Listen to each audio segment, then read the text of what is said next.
How's it going, everybody? Trey here, and I'm testing out the stupid webcam I had again. I don't know why I keep giving it a second chance over and over again, but this time I'm recording using extra lighting. Hopefully, that can improve on my picture quality just a little bit.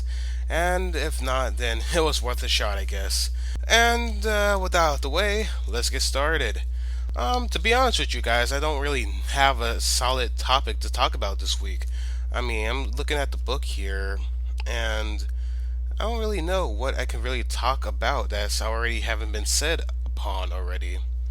Um, it was really stupid. Back when I was in Job Corps, my second tenure doing the St. Louis Job Corps Center, my second tenure through the Job Corps program, but with the St. Louis Job Corps Center is what I meant to say. I remember I had this argument with a non-res student about when I got my property stolen. She was kind of on the fence of, well, it's Job Corps, what do you expect?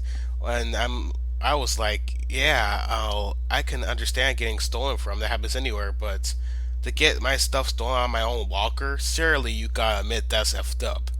Long story short, we are no longer talking to each other. Not like we talked to each other to begin with. It was just a random person online who had something to against my review about the Job Corps program at the time. But it's all ancient history to me now. One of the arguments I remember that she pointed out was, "Don't we get paid every week, like every other week?" That was her argument, that we get paid every other week, so I could just replace the items I lost. And so, with that in mind, that's what I'm going to talk about this week: the Job Corps pay allowance. Okay, located on page 44 of my handy dandy handbook. Give you guys a peek at it for you guys don't know what it looks like. It looks something like this. Just a random book with the words Job Corps on it. Awesome. Okay, there's a bunch of payment information, so let me be brief about it. Pay allowances and allotments. All kinds of financial information.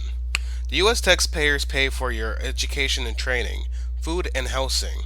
In addition, you receive a small payment on arrival. A biweekly pay intended as basic living allowance to cover your incidental expenses while in the Job Corps, and a clothing allowance paid at several points during your day at the center. When you graduate, you will receive a transition payment intended to help you get started on the job.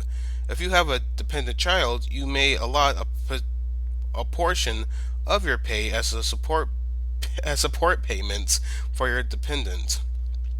If you do, the government will match your allotment at 5 times the amount you provide out of your paycheck.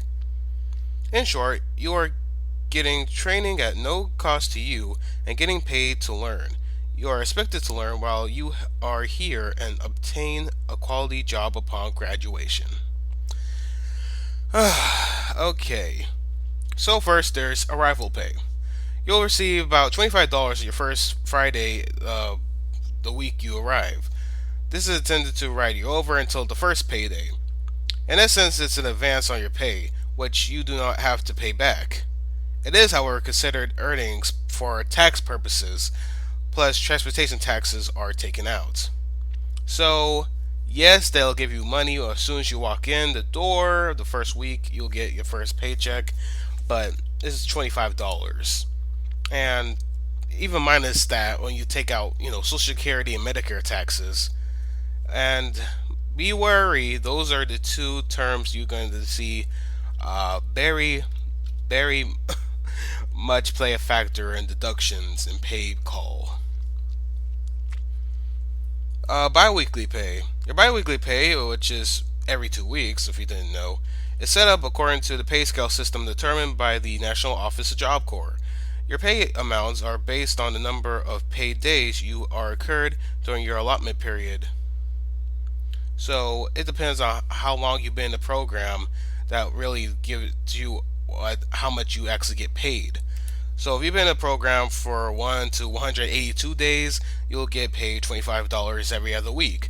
However, if you've been in a program over 183 days, then your pay allowance gets raised to $35 every other week.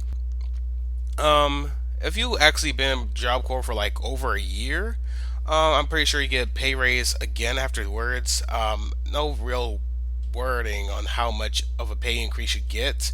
Last time I recall, I remember somebody said that they once got paid as much as like around $40 every other week, and that guy been in that center for a long time. And I know that if you go for advanced training, you automatically get a bonus for joining that as well. So that could also play a factor in getting a raise. Again, don't go for advanced training if that's all you want is a raise. If that's the case, you might as well just stay at the center you're already at and just pick another trade for all you care, because money ain't everything. I'm just gonna say it. And yes, this sounds kind of bias of me to say since I'm already have a job. It's not everything. Deductions, just like I was talking about before with Social Security and Medicare. These amounts are your gross pay. Just like on the job, there are deductions for taxes and other purposes. Tax deductions, excuse me, for Social Security and Medicare taxes are 7.65% of your pay call, and if you are above the minimum income tax limit for federal income tax. So, if you actually get paid more than the minimum income tax limit, you also get charged again. Huh. Wow. Did not know that. Repayment of advances you have received. The center may issue personal advances against future pay to students and pressing financial obligations, such as court fines, clothing, and other personal needs. Such advances may not exceed $250 at any time. Advances are available only when staff determines that practical alternatives are not available, that failure to satisfy the financial obligation would unruly interfere with your enrollment in Job Corps, and there is reasonable expectation that you will be able to repay in advance. So if you want a loan for whatever reason, would it be like some type of court fee that you have going on for you that you have to pay off, you have to be able to prove that you can pay for that off in advance before you get that loan. If you have no proof that you can pay it off, then you ain't getting that loan, buddy. Sorry. Let's see what else we have here.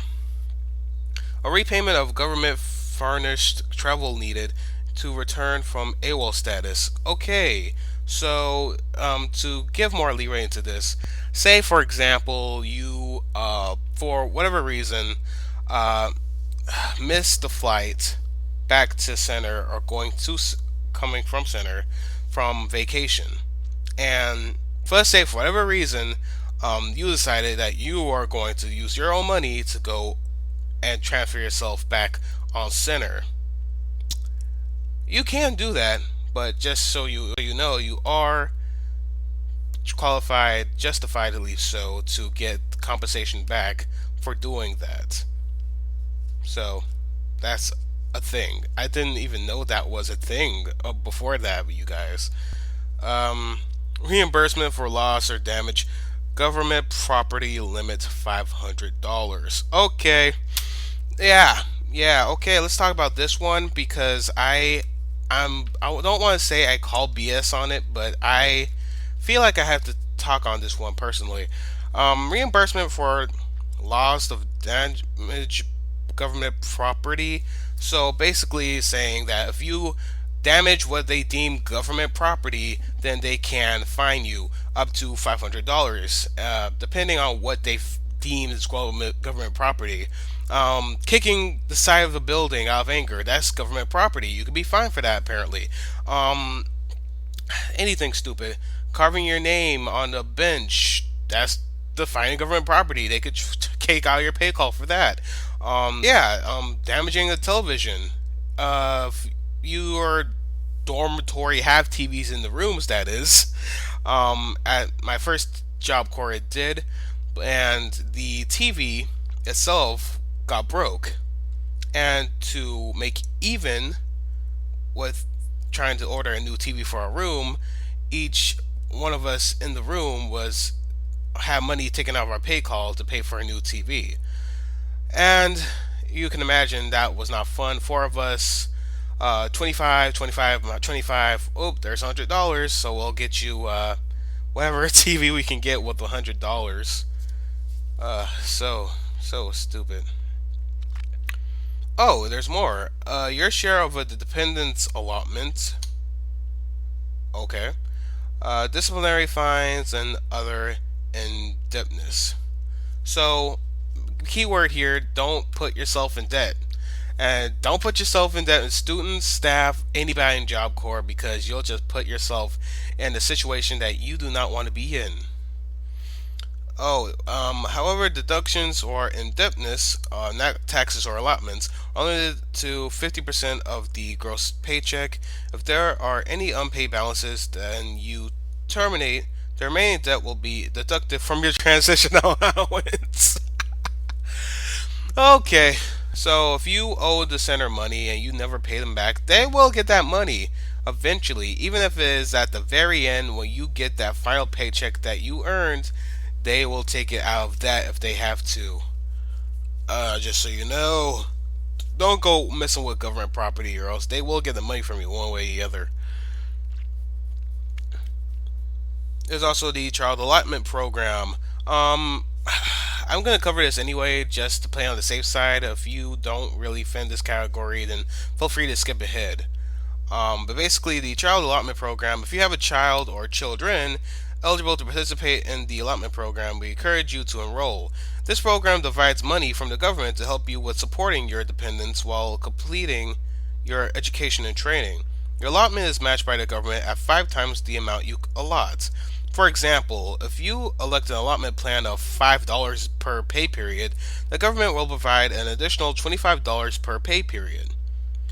Your $5 allotment will be deducted from your biweekly paycheck.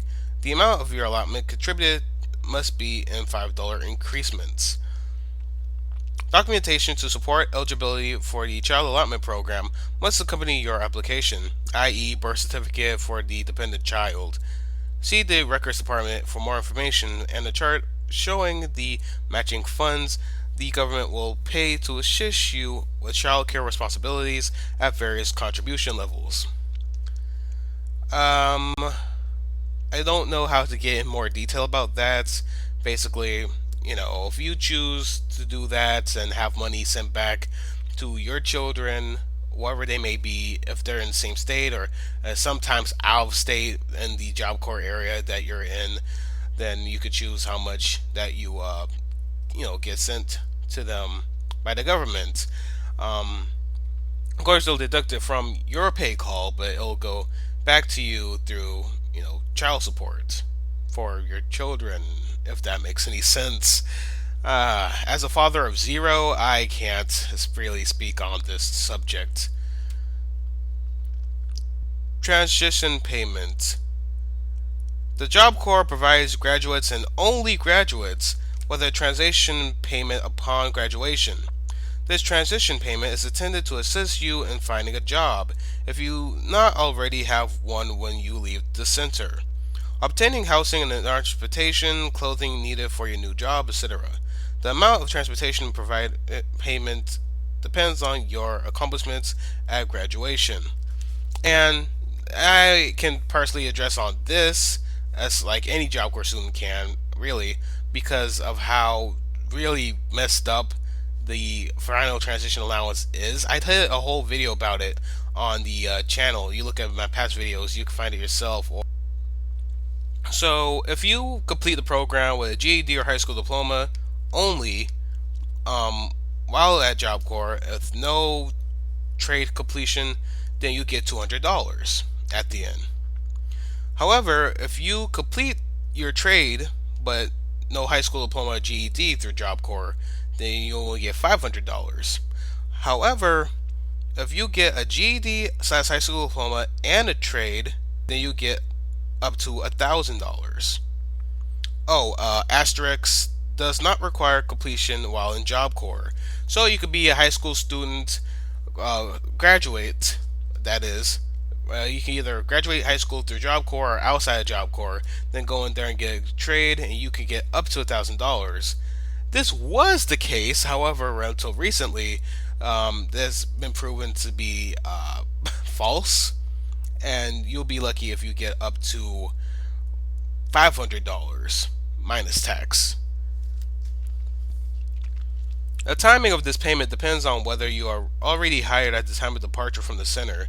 If you are hired at the time of departure, you will receive 90% in cash and the balance by check from the National Job Corps Data Center.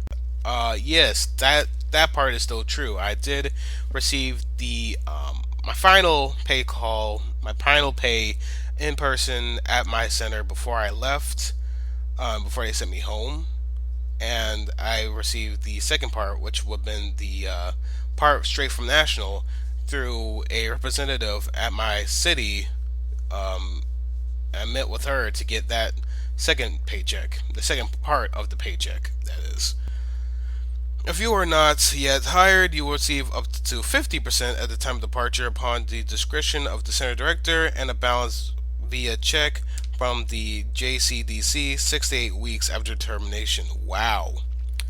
Okay, so you heard that. If you leave Job Corps without a job, you only get half, not 75%. Like I supposedly had the 90%. My mistake. That 50. That's like probably like 250 right there. Clothing allowance. While you are at the Job Corps, you will be provided clothing and funds to purchase clothing to ensure that you are properly dressed during your classes and prepare for interviews and work when you leave. Remember, you are not at a school. You are part of an employment and training program, and we expect you to be dressed for work every day so when employers are visiting, they see work ready adults. And yeah, that kind of goes with the this is all facade side of the Job Corps, the after Job Corps videos you see on YouTube. Job Corps, the real truth about Job Corps, that they don't really care students, it's all a fake, blah blah blah blah blah blah blah. Yes, Job Corps likes upon the front, but when you have the guilt trip of, thousands of dollars of government taxpayers' money is going into this, don't screw it up. Of course, you're gonna pawn the front. You gotta make sure that you are look like you're competent of doing your job and you actually are doing what you're supposed to be doing. Even though in some centers it may not be the case, they're getting dusted out. They're getting weeded out, people. You could look at St. Louis Job Corps. As soon as that incident happened in April, they really stepped their game up and they are trying their best to make themselves legit. No lie. Um, yeah, with the clothing allowance, basically it's like, in my experience, one of the last things that they give you, and it's not really given to you. What they do is they will give you a voucher, actually, and you don't get the voucher. They have a chaperone with you at a store of their choosing, and you go and spend it on clothes. However, they must meet the criteria, which will verify center by center, but basically it's always the same in my experience. It has to be a certain allowance, a certain amount of underwear, a certain amount of socks, um, like no shorts that has like cargo pockets that I wanted to say buttons for some reason, and no extra pockets in the shorts. No, only certain like one pair of jeans or some stupid stuff like that. No accessories, whichever can be classified as an accessory. If I had the whole list still with me, I would show you, but the limitations they put on this clothing allowance thing is really stupid, and it's a bit unfair for students who actually want to use it and need it to get clothes that they might need when they got that job waiting for them back at home. In addition to career skill clothing, academic and CBP shirts are standard and will be issued for the warehouse stock. So yes, you do get to wear a uniform. You have to wear a uniform, and it usually two sets. One is CPP, which is the clothing that you wear for the first month you're at Job Corps, identify you as new students, and you get to wear this clothing throughout your tenure Job Corps, so no worries. It's usually just a pair of pants and a polo of the colors. It depends on the center.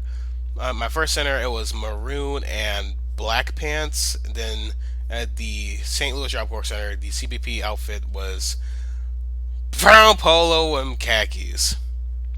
Looked like a big old giant turd. Yeah. If you are in need of some extra help when you first arrive and need emergency clothing, see your counselor who arranges for you to get what you need. Generally, whatever funds you spend will be deducted from your first clothing allowance. That's just folly. So, that's basically all you need to know about money and Job Corps. I hope this video comes very helpful to you guys. Lord knows that was like this is going to be the majority of the questions asked when we first arrive on center. So you could be the person to say, yeah, I actually know about this, so you can shut up so we can move on with our day. But you don't have to be that guy. You don't, unless you like being that guy. I'm not here to judge. I'm just here to give information out. Until next time, you guys, take care, love one another, all that jazz. Peace.